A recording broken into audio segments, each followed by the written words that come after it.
WHO ने कहा कि कोरोना वायरस की वबा अब नए और खतरनाक मरहले में दाखिल हो गई है।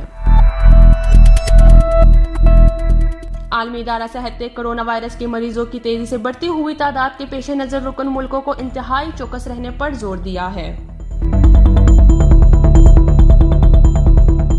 आलमी इदारे के डायरेक्टर जनरल गैब्रियास ने एक वर्चुअल न्यूज कॉन्फ्रेंस में इजहार ख्याल करते हुए कहा कि कोरोना वायरस की वबा अब एक नए और खतरनाक मरहले में दाखिल हो गई है और ऐसे वक्त पर मरीजों की तादाद में तेजी से इजाफा हो रहा है और लोग लॉकडाउन की सूरत हाल से तंग आ चुके हैं।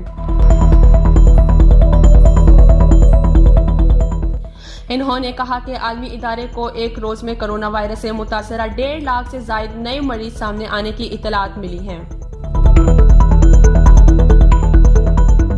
आलमी सतह पर कोरोना वायरस में मुब्तला अफराद की तादाद 86,81,000 से जायद हो गई है। गुज़श्ता बरस दिसंबर में फैलने वाली इस वबा के नतीजे में अब तक तकरीबन 4,60,000 अफराद हलाक भी हो चुके हैं। यह वायरस अब तक 210 ममालिक तक पहुंच चुका है।